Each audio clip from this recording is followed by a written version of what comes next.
Alright. Guys, we're down to our headliner of the evening. And this is no regular headliner. No. This is a guy who drove here more than 20 minutes to get here. Up north. Whoa. Yeah, the great up north. Broward. Yeah. Please give it up for the guy who's here, Jason Wool, everybody.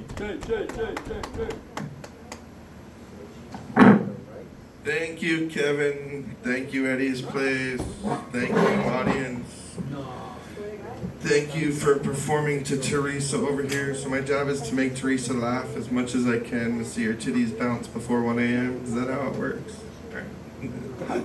Nailed it. So, the other comedian was talking real quick about Morgan and Morgan before. Every time I see that Morgan and Morgan commercial, you remember the Muppets? Yeah. All I want to do is be like Morgan and Morgan and Schmorgan, Morgan, Schmorgan and Morgan. Remember the chefs in the Muppets? Anyway. Swedish chef. Yeah, the Swedish chefs. And you are also, one of you guys were talking about smartphones before. I always thought that was you too, right? I thought it would be fun to. I do like movies and TV shows. I always thought it would be fun to like do a spoof commercial with a really dumb person on a smartphone, driving in a smart car, drinking a smart water, and I don't know. Something I've been trying to see if it might work. But anyway, I'm not Adam Sandler for you guys. I know exactly the reaction I wanted. So I am not Adam Sandler. Some people say I look like Adam Sandler. Some people say I look like DJ Khaled. I kind of feel like I look like maybe Adam Sandler if DJ Khaled ate him. Thought that might work.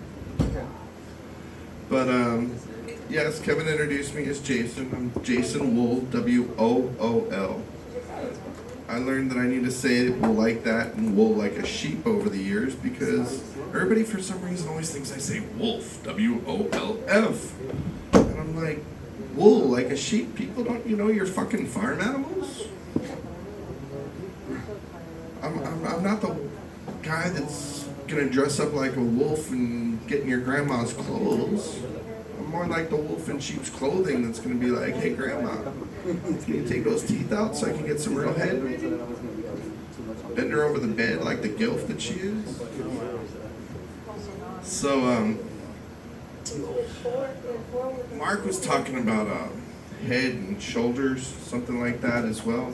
And you guys remember the kids song growing up, head and shoulders, knees and toes? I do remember that. You remember that song? I do. Well, I always thought, yeah, it's a great kids song, but as I got older now, it's more like relationship goals, I thought, right? And you're laughing at me like, what are you talking about? Yeah, I got head. it. I got it, yeah. The girl's got to give some good head, right? Otherwise, you don't want to be in a relationship with her. Uh-huh. Shoulders, she's got to have a good shoulder to cry on if you're going to be with her, right? Knees, she better be getting on her knees to give you that good head, right? And then toes, if my toes ain't curling like fucking bacon in a frying pan while she's giving me that head, fuck off. Head and shoulders, knees and toes. Good relationship goals, right? Josh liked that one. That's fun. I like that. Thank you. So let's see. Growing up, I had two good friends, and we hung out with these three girls. My friend Mike, he was dating this girl Hope. My friend Chris, he was dating Faith. And guess who I was dating? Charity. Now, I don't know if that was her future stripper name or that was actually like she felt bad for me kind of thing, but either way, she never asked me for money when I lost my virginity to her. I thought it was maybe love, and maybe since it was my first time, I was supposed to pay her. I thought it was special, and I told her that. She was like, listen, man, it's not special. Everybody's got to give back to the community. That's when I realized I was her nonprofit project. It was the best donation to charity I ever made. It was tax deductible.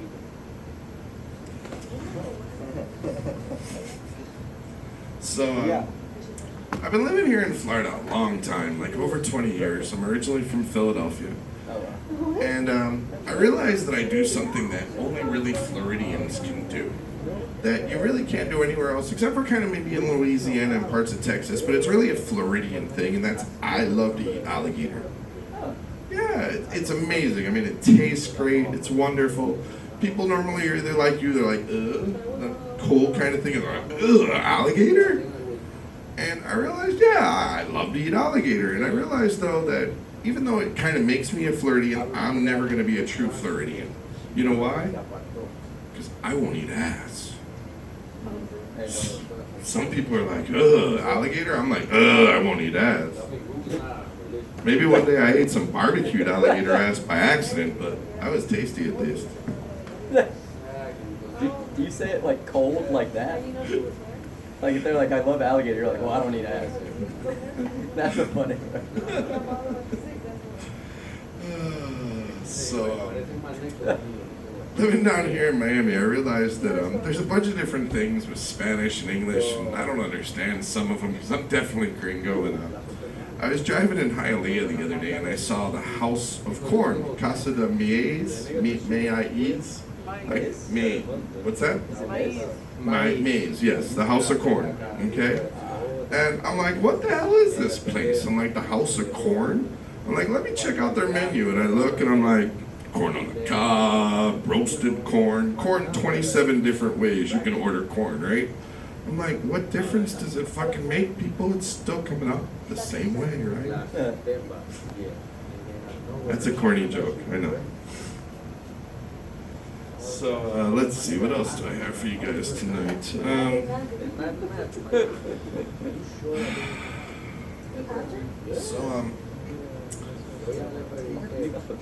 I was talking to my mom the other day, and I realized that she's starting to get a little old, and she's starting to get her space bags and her freezer bags confused.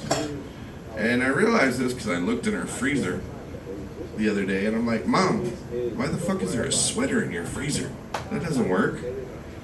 And I went into her bedroom, and all of a sudden I'm like, something smells funny in here, Mom. And I'm like, what the fuck? So I look underneath her bed, and I found a frozen turkey. I'm like, that doesn't work, Mom. It's supposed to be in the freezer. But wait, Mom, you're a vegetarian. Why the fuck do you have a fucking freezer bag full of fucking turkey underneath your bed for? I'm afraid to look in the fucking extra freezer in her garage, let alone the attic these days, and see what she's maybe hiding. So, I definitely am a little bit of a big boy. And, the last time I saw more than the tip of my penis, Obama was in office. I miss Obama. I also miss seeing more than just the tip of my penis. If you're Jewish and you're a stockbroker and you're buying and selling trading stocks and you're Jewish, is it kosher to buy and sell and trade bacon stocks? Think about that. I don't know. So, when I was a kid, I took English a little too literally, and there were Jehovah's Witnesses. And I was like, the Jehovah's Witnesses, who are these people, and what the fuck did they witness that they have a problem with? I'm like, did they see like a bad plane crash, a train crash? I'm like, what the fuck did they see that they're literally fucked up and they gotta go to a meeting once a week and be like, hey, I'm fucked up, I got post-traumatic stress syndrome. And that's when I realized that that meeting once a week was them going to church. Oops. It's kind of like the Salvation Army. I heard about them and I was like, who the fuck's the Salvation Army? Is this like a bunch of guys that dress up in like robes and carry Bibles and march down the street singing hymns? Then I found out it was just a thrift store. Nothing more.